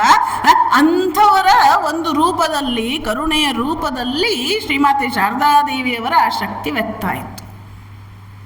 ಹೌದು, ಎಂಥ ಅದ್ಭುತ. ಒಂದು ಘಟನೆ ಬರ್ತದೆ. ಯಾರೋ ಒಬ್ರು ತಾಯಿ ಬರ್ತಾರೆ ಶ್ರೀಮಾತೆಯವ್ರ ಹತ್ರ, ಹೆಂಗಸು ಬರ್ತಾರೆ. ಮನೆಯಲ್ಲಿ ಏನೋ ತೊಂದರೆ ಆಗ್ಬಿಟ್ಟಿರ್ತದೆ. ಹೆಣ್ಮಕ್ಳು ಪಾಪ ಅಳೋದು ಜಾಸ್ತಿ, ಭಾವನಾತ್ಮಕ ಅವರು. ಅದರಿಂದ ಒಂದು ಕಿವಿ ಮಾತು ಹೇಳ್ತೇನೆ, ಸಾಕ್ಷಾತ್ಕಾರ ಬೇಗ ಆಗ್ತದಂತ ಹೆಣ್ಮಕ್ಳಿಗೆ, ತಾಯಂದಿರಿಗೆ, ಸ್ತ್ರೀಯರಿಗೆ. ಯಾಕೆ ಗೊತ್ತೇನೋ? ಭಾವನಾತ್ಮಕ ಜೀವನ ಅನಿಸ್ತು. ಅರ್ಥ ಆಯ್ತು? ಅವರಿಗೂ ಆಗ್ತದೆ ಪಾಪ, ಅವ್ರು ಬೇಜಾರು ಮಾಡ್ಕೊಳ್ಬಾರ್ದು. ಆದರೆ ಸ್ವಲ್ಪ ಪ್ರಯತ್ನ ಮಾಡಿದರೆ ಯಾರಿಗಾದ್ರೂ ಆಗ್ಬೋದು. ಯಾಕಂದರೆ ಸಾಕ್ಷಾತ್ಕಾರಕ್ಕೆ ಆ ಒಂದು ಆತ್ಮಕ್ಕೆ ಭೇದ ಇಲ್ಲ, ಲಿಂಗ ಭೇದ ಇಲ್ಲ. ಶ್ರೀಮಾತೆಯವರ ಹತ್ರ ತಾಯಿ ಬಂದು ಹೋ ಅಂತ ಅಳೋದಕ್ಕೆ ಶುರು ಮಾಡಿಬಿಟ್ರು. ಏನೋ ಆಗಿದೆ ಮನೆಯಲ್ಲಿ, ಮಗ ಹೊಡೆದಿದ್ದಾನೋ, ಮಗ ಜಗಳ ಆಗಿದೆ, ಏನೋ ಆಗ್ಬಿಟ್ಟು. ನಮ್ಮ ಶ್ರೀಮಾತೆಯವ್ರು ಏನು ಮಾಡಿದರು ಅಂತಂದರೆ, ಅವರು ಹೋ ಅಂತ ಅಳೋದಕ್ಕೆ ಶುರು ಮಾಡಿಬಿಟ್ರು ಶ್ರೀಮಾತೆಯವರು. ಆದರೆ ಈ ಘಟನೆ ನಮಗೆ ನಗು ಬರ್ತದೆ, ಆದರೆ ಅದರಲ್ಲಿ ಎಷ್ಟು ಅರ್ಥ ಇದೆ. ಶ್ರೀಮಾತೆಯವರು ಏನು ಮಾಡಿದ್ರು, ಆ ತಾಯಿಯ ದುಃಖದಲ್ಲಿ ತಾವು ಕೂಡ ಸಹಭಾಗಿಗಳಾದ್ರು. ಹೌದು, ಅವ್ರು ಅನ್ಲಿಲ್ಲ ಏನು ಹೇಳ್ತಿ ಸುಮ್ಮನೆ ಕುತ್ಕೋ, ಅದೆಲ್ಲ ಇರೋದು ಜೀವನದಲ್ಲಿ, ಏನು ಎತ್ತ ಅಂತ ಹೇಳಿ ಎಲ್ಲ ಉದ್ದ ಹೇಳಿ ಶ್ರೀಮಾತೆಯವರು ಆ ತಾಯಿಗೆ ಅನ್ಸಿರ್ಬೇಕು, ನನ್ನ ಜೊತೆಗೂ ನನ್ನ ದುಃಖದಲ್ಲಿ ಸಹಭಾಗಿಗಳಾಗೋದಕ್ಕೆ ಒಬ್ಬ ತಾಯಿ ಇದ್ದಾರೆ. ಅದರಿಂದಾನೇ ಶ್ರೀಮಾತೆ ಶಾರದಾದೇವಿಯವರು ಅಭಯವನ್ನ ಕೊಟ್ಟಿದ್ದು. ಏನಪ್ಪಾ ಅಂತಂದ್ರೆ, ಎಲ್ಲಾ ದೇವರನ್ನ ಕರೆ ಮಗು, ಎಲ್ಲಾ ದೇವರನ್ನ ಕರೆ, ಯಾರೂ ಬರಲಿಲ್ಲ ಅಂತ ಹೇಳಿ ಇಟ್ಕೋ, ಆವಾಗ ನೆನಪಿಟ್ಕೋ ನನಗೊಬ್ಬಳು ತಾಯಿ ಇದ್ದಾಳೆ ಅನ್ನೋದನ್ನ ಮರಿಬೇಡ ಅಂತ ಹೇಳ್ತಾರೆ ಶ್ರೀಮಾತೆ ಶಾರದಾದೇವಿಯವರು. ಹೌದು, ನಾವು 33 ಕೋಟಿ ದೇವರು, ನಾವು ಕರೆಯೋದು ಶಿವ ತಪ್ಪಿದ್ರೆ ದುರ್ಗೆ ತಪ್ಪಿದ್ರೆ ಇನ್ಯಾರು ವಿಷ್ಣು, ಹಿಂಗೆ 33 ಕೋಟಿ ಅಲ್ಲ. ಆದರೆ ಶ್ರೀಮಾತೆಯವರು ಹೇಳ್ತಾರೆ, ನನಗೊಬ್ಬಳು ಇಲ್ಲಿ ಜಗನ್ಮಾತೆ ಇದ್ದಾಳೆ, ದೇವಿ ಇದ್ದಾಳೆ ಅಂತ ಹೇಳಿಲ್ಲ ಶ್ರೀಮಾತೆಯವ್ರು. ಏನು ಹೇಳಿದ್ರು? ನಿನಗೊಬ್ಬಳು ತಾಯಿ ಇದ್ದಾಳೆ ಅನ್ನೋದನ್ನ ಮರಿಬೇಡ ಅಂತ ಹೇಳ್ತಾರೆ. ಅಂತಂದ್ರೆ ಇಲ್ಲಿ ನಾವು ನೆನಪಿಟ್ಕೊಳ್ಬೇಕು, ಮಹಾತ್ಮರು ಬೂದಿ ಮುಚ್ಚಿದ ಕೆಂಡದೋಪಾದಿಯಲ್ಲಿ. ಹೌದು, ಯಾರೋ ಒಬ್ರು ತಾಯಿ ಬಂದು ನಿಂತಿರ್ತಾರೆ, ಒಳ್ಳೆ ಮನೆತನದವರು. ಹೀಗೆ ಶ್ರೀಮಾತೆಯವರು ಉದ್ಬೋಧನದಲ್ಲಿ ಕೂತ್ಕೊಂಡಿರ್ತಾರೆ. ಈ ಥರ ಬಾಗಿಲಿರ್ತದೆ. ಶ್ರೀಮಾತೆಯವರನ್ನು ಅವ್ರು ಹೊರಗಡೆ ನಿಂತು ನೋಡ್ತಾ ಇರ್ತಾಳೆ ಆ ಹೆಂಗಸು, ಆ ತಾಯಿ ನೋಡ್ತಾ ಇರ್ತಾರೆ. ಶ್ರೀಮಾತೆಯವರು ನೋಡ್ತಾರೆ. ಅವಳು ಹೊರಗಡೆನೇ, ಆ ಬಾಗಿಲು ಹೊರಗಡೆನೇ ನಿಂತು ಕಣ್ಣೀರು ಹಾಕ್ತಾ ಇದ್ದಾಳೆ.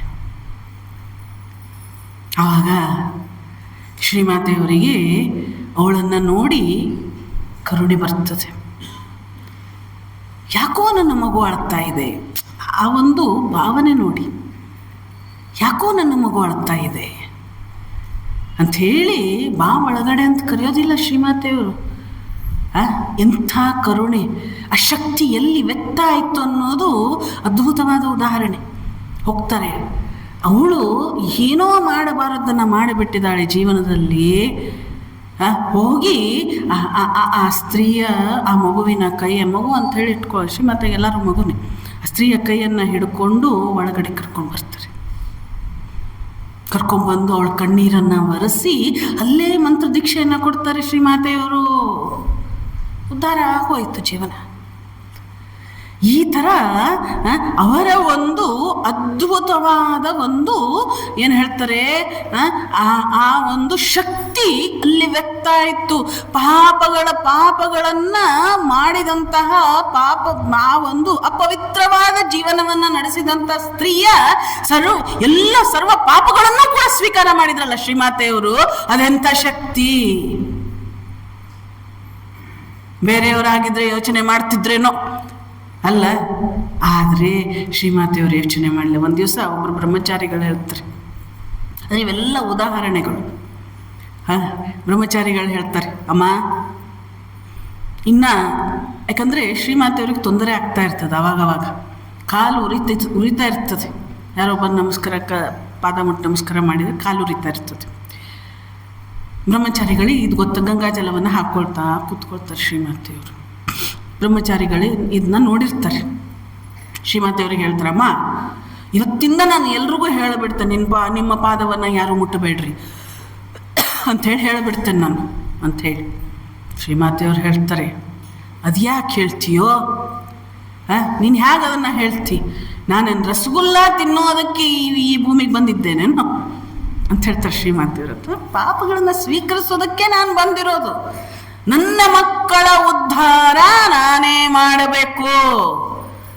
ಹೌದು, ಒಂದು ಮಗು ಕೆಸರಿನಲ್ಲಿ ಬಿದ್ದಿದೆ ಅಂತಂದ್ರೆ ಆ ಮಗುವನ್ನ ಎತ್ತಿ ಅದನ್ನ ಶುಚಿ ಮಾಡುವಂತ ಕಾರ್ಯ ಯಾರ್ದು? ತಾಯಿಯದ್ದೇ. ತಾಯಿನೇ ಮಾಡಬೇಕು, ಇಲ್ಲ ತಂದೆ ಮಾಡಬೇಕು. ಹೌದು, ಅದರಿಂದ ಶ್ರೀಮಾತೆ ಶಾರದಾದೇವಿಯವರು ಹೇಳ್ತಾರೆ, ಮಗು ಕೆಸರಲ್ಲಿ ಬಿದ್ದಿದೆ, ಪಾಪ ಕಾರ್ಯವನ್ನ ಮಾಡಿದೆ ಅಂತಂದ್ರೆ ಅದನ್ನ ಶುಚಿಗೊಳಿಸುವಂತಹ ಒಂದು ಕೈಂಕರ್ಯವನ್ನ, ಅದನ್ನ ಸ್ವಚ್ಛಗೊಳಿಸುವಂತ ಒಂದು ಕೈಂಕರ್ಯವನ್ನ, ಅದನ್ನ ಪವಿತ್ರಗೊಳಿಸುವಂತ ಒಂದು ಕೈಂಕರ್ಯವನ್ನ ನಾನೇ ಮಾಡಬೇಕು ಅಂತ ಹೇಳ್ತಾರೆ ಶ್ರೀಮಾತೆಯವರು. ಇಂಥ ಅದ್ಭುತ ಮಾತು. ಬೂದಿ ಮುಚ್ಚಿದ ಕೆಂಡ ನೋಡಿದ್ರೆ ಏನು ಅನ್ನಿಸ್ತದೆ? ಸಾಧಾರಣ ಸ್ತ್ರೀ. ಇವತ್ತಿನ ಮಾಡರ್ನ್ ಜಗತ್ತಿಗೆ ಸುಮ್ಮನೆ ಶ್ರೀಮಾತೆ ಶಾರದಾದೇವಿಯವ್ರ ಫೋಟೋ ತೋರಿಸ್ಬಿಟ್ರೆ ಯಾವುದೋ ಹಳ್ಳಿ ಹೆಂಗಸಿರ್ಬೋದು ಅಂದ್ಕೊಳ್ತಾರೆ. ಆದರೆ ಎಷ್ಟು ಅದ್ಭುತವಾದ ಶಕ್ತಿ, ಸೀತೆಯ ಪಾವಿತ್ರತೆ. ಹೌದು, ಶ್ರೀಮಾತೆಯವರಲ್ಲಿ ಅಂತಂದರೆ ಇವೆಲ್ಲ ಉದಾಹರಣೆಗಳು. ಅದರಿಂದ ಈ ಅಗ್ನಿ ಇದು ಹೇಗೆ ಅಂದರೆ, ಯೋಗಿಯಾದವನು ಸಮಯ ಬಂದಾಗ ಹವಿಸ್ಸನ್ನು ಪಡೆದು ಅಗ್ನಿ ಜ್ಯೋತಿರ್ಮೂರ್ತಿಯಾಗಿ ಕಾಣಿಸಿಕೊಂಡು ತನ್ನ ಮೊರೆಹೊಕ್ಕವನ ಪಾಪರಾಶಿಯನ್ನು ಹೋಗಲಾಡಿಸಬೇಕು. ಇದು ಒಂದು ಘಟನೆ ನಡೀತದೆ. ಒಂದು ಘಟನೆ ಪ್ರಶ್ನೆ ಬರ್ತದೆ ನಮಗೆ. ಹಾಗಿದು ಶ್ರೀಮಾತೆಯವರು ಸಾಕ್ಷಾತ್ ದುರ್ಗೆ. ವಿವೇಕಾನಂದರು ಒಂದು ಕಡೆಗೆ ಬರೀತಾರೆ, ಏನಪ್ಪ ಅಂತಂದರೆ ಒಂದು ಕಡೆಗೆ ಬರ್ತದೆ ಶಿವಾನಂದರಿಗೆ, ನೀನು ಶ್ರೀರಾಮಕೃಷ್ಣರನ್ನ ಬೇಕಿದ್ರೆ ಅವತಾರ ಅಂತಾದರೂ ನಂಬು, ಮಾನವ ಅಂತಾದ್ರೂ ನಂಬು, ದೇವರಂತಾದ್ರೂ ನಂಬ್ಕೊ, ಏನ್ ಬೇಕಾದ್ರೂ ನಂಬ್ಕೊ. ನೀನು ಯಾರನ್ನ? ಶ್ರೀರಾಮಕೃಷ್ಣರನ್ನ. ಯಾವ ಶ್ರೀರಾಮಕೃಷ್ಣರು? ಯಾರ ಬಗ್ಗೆ ಸ್ವಾಮಿ ವಿವೇಕಾನಂದರು ಹೇಳಿದ್ರು? ಏನಪ್ಪಾ ಅಂತಂದ್ರೆ, ನನ್ನ ಗುರುವಿಗೆ ಎಂಥ ಅದ್ಭುತವಾದ ಶಕ್ತಿ ಇದೆ ಅಂತಂದ್ರೆ, ಪಾಶ್ಚಾತ್ಯಕ್ಕೆ ಹೋದಂತ ಸಂದರ್ಭದಲ್ಲಿ ಹೇಳ್ತಾರೆ ಸ್ವಾಮೀಜಿ, ಏನಪ್ಪಾ ಅಂತಂದ್ರೆ, ನನ್ನ ಗುರುವಿಗೆ ನೀವೇ ಹಿಂಗಿದ್ದೀರಿ, ಅದ್ಭುತವಾಗಿ ಇಂಗ್ಲಿಷ್ ಮಾತನಾಡಬಲ್ಲವರು ನೀವೇ ಹಿಂಗಿದ್ದೀರಿ, ನಿಮ್ ಗುರುಗಳು ಹೇಗಿರ್ಬೇಕು ಅಂತಂದ್ರೆ ಹೇಳ್ತಾರೆ ಸ್ವಾಮೀಜಿ, ನನ್ನ ಗುರು ಹೆಂಗೆ ಅಂತಂದ್ರೆ ಎಂಥ ಅದ್ಭುತವಾದ ಶಕ್ತಿ ಇದೆ ನನ್ನ ಗುರುವಿಗೆ ಅಂತಂದ್ರೆ, ನೀವು ನನ್ನನ್ನ ನೋಡಿ ಆಶ್ಚರ್ಯ ಪಡ್ತಾ ಇದ್ದೀರಿ. ನನ್ನ ಗುರು ರಾಮಕೃಷ್ಣರಿಗೆ ಒಂದು ಇಡೀ ಮಣ್ಣಲ್ಲಿ 1000 ಜನ ವಿವೇಕಾನಂದರನ್ನ ಸೃಷ್ಟಿ ಮಾಡುವಂತ ಅದ್ಭುತವಾದ ಶಕ್ತಿ ಇದೆ ಅಂತ ಹೇಳ್ತಾರೆ ಸ್ವಾಮಿ ವಿವೇಕ. ಅಂಥ ರಾಮಕೃಷ್ಣರು, ಅಷ್ಟು ಪ್ರೀತಿಸ್ತಾ ಇರುವಂಥ ರಾಮಕೃಷ್ಣರು, ಸ್ವಾಮಿ ವಿವೇಕಾನಂದರು ರಾಮಕೃಷ್ಣರನ್ನ ಅಷ್ಟು ಪ್ರೀತಿಸ್ತಾ ಇದ್ರು, ಗುರುವನ್ನ ಅಷ್ಟು ಪ್ರೀತಿಯಿಂದ ಕಾಣ್ತಾ ಇದ್ರು. ಅವರು ಬರೀತಾರೆ, ನೀನ್ ಏನಾದ್ರು ಅನ್ಕೋ ರಾಮಕೃಷ್ಣರನ್ನ, ಆದ್ರೆ ಸಾಕ್ಷಾತ್ ಶ್ರೀಮತಿ ಶಾರದಾದೇವಿಯವರನ್ನ ನೀನು ಸಾಕ್ಷಾತ್ ದುರ್ಗೆ ಅಂತ ಹೇಳಿ ನಂಬಲಿಲ್ಲ ಅಂತಂದ್ರೆ ನನ್ನ 1000 ಪಾಲು ಧಿಕ್ಕಾರ ನಿನಗೆ. ತಾಯಿಯ ಆಶೀರ್ವಾದ, ತಂದೆಯ ಆಶೀರ್ವಾದಕ್ಕಿಂತ 100,000 ಪಾಲು ಹೆಚ್ಚು ನನಗೆ ಅಂತ ಹೇಳಿ ಸ್ವಾಮೀಜಿ ಬರೀತಾರೆ, ಈ ಪತ್ರವನ್ನ ಬರೀತಾರೆ. ಅಂಥ ದುರ್ಗೆ.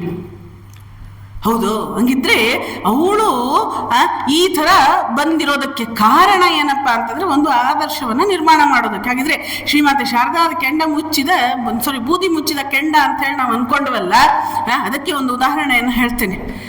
ಅದು ಸಮಯ ಬಂದಾಗ ಪ್ರಕಟ ಆಗ್ತದೆ. ಒಬ್ಬ ಬ್ರಹ್ಮಚಾರಿ ಶ್ರೀಮಾತೆ ಶಾರದಾದೇವಿಯವರ ಪಾದ ಸೇವೆಯನ್ನ ಮಾಡ್ತಾ ಇದ್ದಾನೆ. ಅವನಿಗೆ ಪ್ರಶ್ನೆ ಬಂತು, ಯೋಜನಾಂಗಕ್ಕೆ ಅದೊಂದು ಹುಚ್ಚಿರ್ತದೆ, ಶ್ರದ್ಧೆ ಇರಲಿ, ಅದು ವಿವೇಕಾನಂದರನ್ನು ಬಿಟ್ಟಿಲ್ಲ ಅಂತ ಹೇಳಿ ಇಟ್ಕೊಳ್ಳೋಣ. ಸಂಶಯ, ಅವನಿಗೆ ಸಂಶಯ ಬಂತು. ಬ್ರಹ್ಮಚಾರಿ ಶ್ರೀಮಾತೆ ಶಾರದಾದೇವಿ ಪಾದ ಸೇವೆ ಮಾಡ್ತಾ ಇರುವಂಥ ಸಂದರ್ಭದಲ್ಲಿ ಅವನಿಗೆ ಪ್ರಶ್ನೆ ಬರ್ತದೆ, ಅಯ್ಯೋ ಸಾಕ್ಷಾತ್ ದುರ್ಗೆ ಅಂತ ಹೇಳಿ ಅಂತಾರೆ, ದೇವಿ ಅಂತಾರೆ, ಇನ್ನೇನೋ ಅಂತಾರೆ, ಲಕ್ಷ್ಮಿ ಅಂತಾರೆ, ಸರಸ್ವತಿ ಅಂತಾರೆ, ಆದರೆ ಶ್ರೀಮಾತೆಯವರ ಪಾದ ಸುಕ್ಕುಗಟ್ಟು ಬಿಟ್ಟಿದೆ ಅಲ್ಲ ಅಂತ ಹೇಳಿ ಅನ್ಕೊಳ್ತಾರೆ. ಅಷ್ಟು ಅನ್ಕೊಂಡಿದ್ದೇ ತಡ. ಅಲ್ಲಿ ಏನು ಕಂಡ ಅವನು ಅಂತಂದ್ರೆ, ಈ ಷೋಡಶಿ ದೇವಿಯ ಷೋಡಶಿ ಒಂದು ಅವತಾರ ಅಂತಂದ್ರೆ, ಆ 16 ವಯಸ್ಸಿನ ಹೆಣ್ಣು ಮಗಳ ಒಂದು ಪಾದವನ್ನ, ದೇವಿಯ ಪಾದವನ್ನ ಅವನು ಸಾಕ್ಷಾತ್ ಕಾಣ್ತಾನೆ. ಆ ಆಭರಣಗಳ ಜೊತೆಗೆ ಅಂತಂದ್ರೆ, ಕಾಳಿಯ ಪಾದ ನೋಡ್ರಿ ಎಷ್ಟು ಚಂದ ಇರ್ತದೆ, ಪುಟ್ಟದಾಗಿ ಅದಕ್ಕೆ ಆಭರಣಗಳನ್ನ ಹಾಕಿರ್ತಾರೆ, ಅದನ್ನ ಹಾವಿಸ್ಕೊಳ್ಬೇಕು. ಆ ಪಾದಗಳು ಬ್ರಹ್ಮಚಾರಿ ಕಾಣಿಸ್ತದೆ. ಶ್ರೀಮಾತೆಯವ್ರು ತೋರಿಸಿದ್ರು, ನಾನು ಬೇರೆ ಯಾರು ಅಲ್ಲ, ನಾನು ಸಾಕ್ಷಾತ್ ದುರ್ಗೆ. ಎಲ್ಲೆಲ್ಲಿ ಸಂದರ್ಭ ಬರ್ತದೆಯೋ ಆವಾಗ ಆ ಬೂದಿ ಮುಚ್ಚಿದ ಕೆಂಡ, ಅಲ್ಲಿ ಆ ಶಕ್ತಿ, ಅಲ್ಲಿ ಆ ಒಂದು ಆವಿರ್ಭಾವ ಆಗ್ತದೆ ಅನ್ನುವಂಥದ್ದು ಈ ಅಗ್ನಿಯ ರೂಪದಲ್ಲಿ. ಹಾಗೆಯೇ ಮುನಿಯು ಶ್ರೇಯೋಕಾಮಿಯಾದ ಪುರುಷರಿಗೆ ಅವನು ಉಪಾಸ್ಯನು ಆಗುತ್ತಾನೆ. ಅಗ್ನಿಯಂತೆ ಅವರು ಸರ್ವಭಕ್ಷಿಯಾಗಿದ್ದಾರೆ. ಇಂತಹ ಮಹಾಪುರುಷರಾದ ಸಾಧುಗಳು ಅನ್ನವೇ ಮುಂತಾದವನ್ನು ಕೊಡುವವರ ಭೂತ ಭವಿಷ್ಯದ ಎಲ್ಲ ಮಂಗಳಗಳನ್ನು ನಾಶ ಮಾಡುತ್ತಾರೆ. ಬಹಳ ಮುಖ್ಯವಾದ ವಿಚಾರ. ಹೌದು. ಇದು ಹೇಗಾಗ್ತದೆ ಅಂತಂದ್ರೆ, ಯಾವ ರೀತಿ ಶ್ರೇಯೋಕಾಮಿಯಾದ ಪುರುಷರಿಗೆ ಅವನು ಉಪಾಸ್ಯನೂ ಆಗ್ತಾನೆ. ಯಾರಿಗೆ ನೀವು ಅನ್ನವನ್ನ ಕೊಡ್ತಿರು. ಅದರಿಂದ ಹೇಳ್ತಾರೆ, ಅಗ್ನಿಯಂತೆ ಅವರು ಪಕ್ಷಿಯಾಗಿದ್ದಾರೆ. ಇಂತಹ ಮಹಾಪುರುಷರಾದ ಸಾಧುಗಳು ಅನ್ನವೇ ಮುಂತಾದವನ್ನು, ಸಾಧುಗಳಿಗೆ ಏನು ಒಂದು ಅದ್ಭುತವಾದ ಶಕ್ತಿ ಇರ್ತದೆ. ಯಾಕಂದ್ರೆ ಏನು ಬೈಂಡಿಂಗ್ ಇರೋದಿಲ್ಲ ಸಾಧುಗಳಿಗೆ. ಈ ಬಟ್ಟೆ ಅಂತಂದ್ರೆ ಅಗ್ನಿ, ಇದು ಹೌದು, ಬೆಂಕಿ ಹೌದು. ಅದರಿಂದ ಅವರಿಗೆ ಸಂಸಾರಸ್ಥರಾದವರು ಅನ್ನವನ್ನ ದಾನವನ್ನ ಕೊಟ್ರೆ ಅವ್ರೇನ್ ಮಾಡ್ತಾರೆ, ಭೂತ ಭವಿಷ್ಯದ ಎಲ್ಲ ಮಂಗಳಗಳನ್ನು ಕೂಡ ತೊಡೆದು ಹಾಕಿಬಿಡ್ತಾರೆ. ಅದರಿಂದ ಹೇಳ್ತಾರೆ ಏನು ಅಂತ, ಸಾಧು ಸತ್ಪುರುಷರು ಬರಲಿ ಮನೆಗೆ. ಕಬೀರರು ಹೇಳ್ತಾರೆ, ಯಾವ ಮನೆಗೆ ಸಾಧು ಸತ್ಪುರುಷರು ಹೋಗೋದಿಲ್ಲ ಅಲ್ಲ, ಆ ಮನೆ ಏನಾಗ್ತದೆ, ಮಸಣ ಆಗ್ತದೆ ಅಲ್ಲ, ಮಸಣ ಆಗ್ತದೆ ಅಂತಂದ್ರೆ, ಎಲ್ಲಿ ಸಾಧು ಸತ್ಪುರುಷರ ಸೇವೆ ಆಗೋದಿಲ್ವೋ ಆ ಮನೆ ಮಸಣ. ಹೌದು ಅಪ್ಪ, ಬಂದರೆ ಭಾಳಷ್ಟು ತೊಂದರೆ ರೀ. ಸಾಧು ಸತ್ಪುರುಷರು ಬಂದರೆ ಈಗಿನ ಕಾಲ, ಅವಾಗೆಲ್ಲ ಬರಲಿ ಅಂತ ಇದ್ರು. ಪಂಢರಪುರದಲ್ಲಿ ಇಬ್ಬರು ದಂಪತಿಗಳಿದ್ರು. ಆ ಪಂಢರಪುರದಲ್ಲಿ ಬಂದವರೆಲ್ಲ ಸಾಧುಗಳು ಅಲ್ಲಿ ಪ್ರಸಾದವನ್ನು ಸ್ವೀಕಾರ ಮಾಡಿ ಮಾಡಿ ಮಾಡಿ ಹೋಗ್ತಾ ಇದ್ರಂತ. ಅವ್ರಿಗೆ ವಯಸ್ಸಾಗ್ಬಿಡ್ತು. ಅಂತಂದರೆ ಭಗವಂತ ಯಾರು ಸಾಧು ಸತ್ಪುರುಷರ ಸೇವೆಯನ್ನು ಮಾಡ್ತಾರೋ ಭಗವಂತನೇ ಬಂದು ನಿಂತು ಮಾಡ್ತಾನೆ ಅಂತ ಅವ್ರಿಗೆ ವಯಸ್ಸಾಗ್ಬಿಡ್ತು.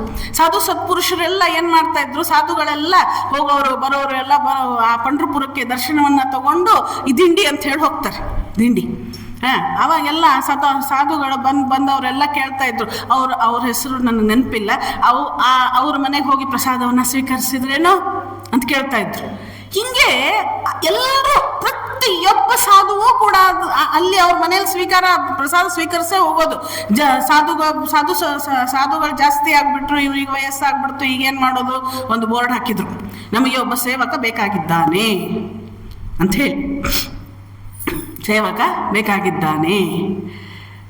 ಈಗ ಇದು ಪಂಢರಪುರ, ಕೃಷ್ಣನ ಸ್ಥಾನ. ಹೌದು.